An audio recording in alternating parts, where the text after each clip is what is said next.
Egyptian history, in the Egyptian timeline,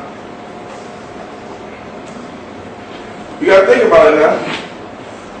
Let's bring Sumer back into play, right? Let's use Assyrians and put them back into play. Bring the Assyrians back. Let's bring the Assyrians back now. In 1200 BC, the Pharaoh Ramses said that in his war against the Phoenicians, he said he had defeated the Phoenicians who destroyed the Hittites who no longer exist. This is Pharaoh Ramses in 1200 BC, right? And he gives a list of the Hittite kings which are destroyed. In 700 BC, 500 years later, the Assyrian kings are fighting the Hittites. But the Hittites were destroyed 500 years ago. And guess who's on the list of the kings? The same exact kings the Assyrians are fighting in 700 BC is the same kings that Pharaoh said 500 years ago didn't exist. Am I knocking Ramses? I'm not knocking Ramses. I'm knocking the chronological order that has been given. Yes, sir. We all know that was like propaganda. Ramses really didn't destroy the Hittites. They actually fought to a standstill, and you can look at both sides of it. They both said they destroyed each other. At the end of the day, they have a document that clearly shows, right? They wrote a treaty. You know what I'm saying? But the rest of the world, they write. You know what I mean? It's propaganda. Like we say we won the Vietnam War, when we didn't. Outside, you know what I mean? The United States, they claim won it. No.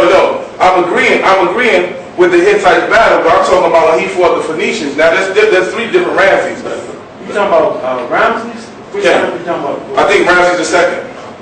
But the reason why I go in there is because what I'm saying is the dating. Because he didn't say he was fighting the Phoenicians, and he gave the connection with the Phoenicians destroyed the Hittites. For the sea people. Yeah. You talking about the sea people? Yes, sir. So you making the sea people the Phoenicians? The sea people aren't Phoenicians. We're in the phonetic. I'm talking about the sea people are different people in different times. You have to. It's different. It's different connections. But if you talking about that particular war, you feel me? Okay. Then we talk about the sea people. They didn't really know where they came from. I'm still in question on who the sea people are. So if you can educate me on who you think the sea people are, it'd be very educational because it's kind of like blurred. Yeah. It could be the descendants of Tyre. You know what I'm saying? It could be anybody in that area with a naval fleet like that. You know what I'm saying? And you got to understand at the same time, ancient time, we had Tarshish too. We had Spain. You understand what I'm saying? I don't think they had a naval fleet though. They had some. They had like. All right, but what I'm saying, I understand what you're saying. What I'm saying is, in the chronological order, what they're given is 1200. So you just said basically saying that the European chronological order. So you say that the line of Bible up. That's what I'm trying to get you to. Yeah, what I'm saying is that the scriptures and even some of the authorities now are going back and saying that you have to use the Bible they use the Bible as an original source, but then they faded away from using the Bible. But now they're finding out the Bible's actual historic references of when things happen actually lined up in dates. That's interesting. So that's what I'm saying when we get that, because then we read in Kings and we're talking about the time of Elijah, and the time of Elijah the Hittites are very prosperous. And that's also in 700 AD. Okay. So are you saying that BC. the Egyptologists are not just counting Sumer and all those other nations that the Europeans definitely is like really hidden in certain I'm saying what I'm saying is a trick used by the Europeans. Right. The reason why is because the credence that's given in the Bible, perfect example, the credence that's given in the scriptures to Cush is phenomenal. Now, it's overwhelming in the Bible because if you look at it, even during the time of Hezekiah, Ahkkakek came up there and helped Hezekiah. You know what I'm saying? So these are the things that we have to realize. If you read in the book called A Rescue of Jerusalem, that's right, that's a good one. In the book of Rescue of Jerusalem, they tell you about the history and the Egyptians portraying the history of the Assyrians actually coming into Egypt, but they didn't break Egypt at that time. But what they're showing that something happened, a vast plague where people died off, and they died off of sickness and were ate up by rats, and many of them fled. And this is according to the Egyptian writings during the time of Ahkkakek, but they could only be referring to when they helping the Israelites over there in the land of Canaan. You can read that in the Rescue of Jerusalem. So what is? I'm not trying to cut you off. And I read that book, and and he was trying to make a parallel. It was a white guy writing for his son, because he adopted a black kid, and he was trying to show his black son some history. But when I go to the Bible reference on that, right, I don't see the Bible reference giving reference to the Nubians or the Cushites. They give reference to the angel. They say the angel of the Lord did that. So that's kind of disingenuous. That's the way so are they saying that the angel was Shabaka? No, but that's one of the arguments the brother makes in the book. That's one of the arguments the brothers make in the book. But we look at it from a standpoint of deliverance, because the Ahkkakek is mentioned because he's the one or partial reason that it was discovered, or they fled, or they left. But some of the other half of the reason is because of what's documented by the Egyptians was a massive plague, which Israelites seen it being a blessing from the Creator. You understand what I'm saying? So the Ahkkakek was a Cushite. So the Ahkkakek was a Cushite. He's a Cushite king. He's the king that came down the 25th dynasty. He was something serious. He's very documented. So these are the things that we have to talk about when we're looking at this timeline now. So when we're coming from a European perspective, and how the brother was coming, like why the Jews hiding the European, when you really look at the Bible, the Jews are hiding the Cushite influence, but the Bible, the scriptures isn't. The Tanakh isn't. The Tanakh gives you, even in the book of Judges, it says, when the Israelites were suppressed by the king of Mesopotamia, whose name was Cushta Roshpatayim, meaning he was the evil king of Cush. But at the time, they oppressed him. So we say evil king of Cush, then you say it's different times. There's different times where there's corrupt times of empires, and there's divine times of empires. So when people say, oh, Egypt, like one of the questions, and I answer some of the questions that brothers give forth against the Hebrew Israelites is, and I started out when I seen the debate with Polite and the Hebrew Israelites. Now I'm a fan of Polite. That's a brother. But the Israelites he was testing were uneducated. Right. And one of the questions that he presented to one of the brothers, and he said, oh, you have a Father, Son, and the Holy Ghost. Y'all got a Holy Trinity, right? And we don't believe in the Holy Trinity. Only we believe in the omniscience, the omnipotent, and the omnipresent. That's the top of the tree of life. That's the only Trinity you'll see. I have a question for you, real fast. Okay, brother. I came to this big trying and I'm enjoying the information. Yeah. But the problem I have is that most Israelites, like you said, right, they own the corners and they spewing misinformation. It's true. I routinely tell them, if you read your own text, right, it was a relationship back and forth. I say Joseph, right, they say Joseph come in, right, and all of a sudden it was a king that didn't know him. But obviously, for that point, it was all good. They fed him, right? If you know anything about the Hebrews, they were pastorals. And so they gave him land to graze they sheep and they goat. They really didn't have a problem with the pastorals at that particular junction. Back and forth history, you get farmers and pastoralists, they have a problem. The pastoralists are saying, the land don't belong to nobody, right? The city dwellers are saying, we're taking it, that's our land.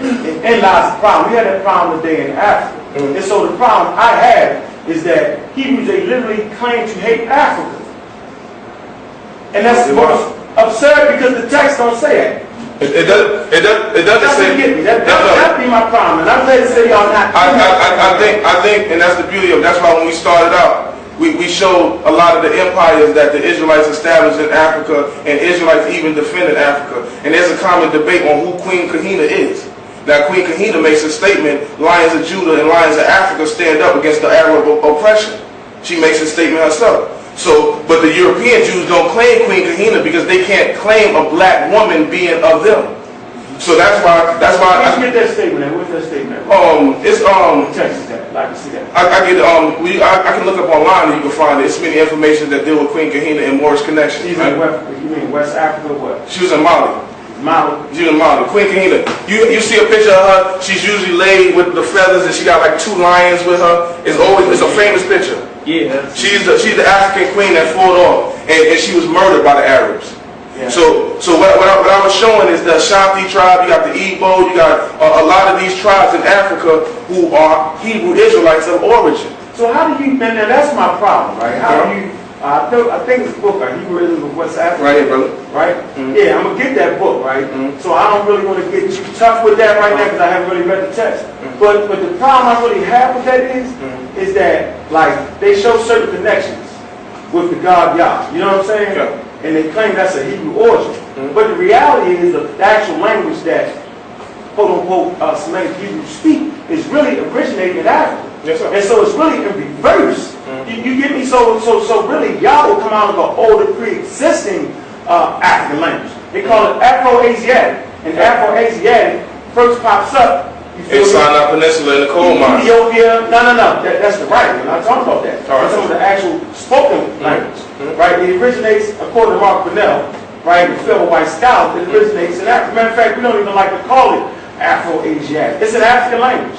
And so I've always wondered, why do, hold on, make this point, why do Hebrew Israelites bash Africa when you speak an African language and you're writing an African writing system? Okay, now, perfectly. Can I make a quick, try to understand something? All right.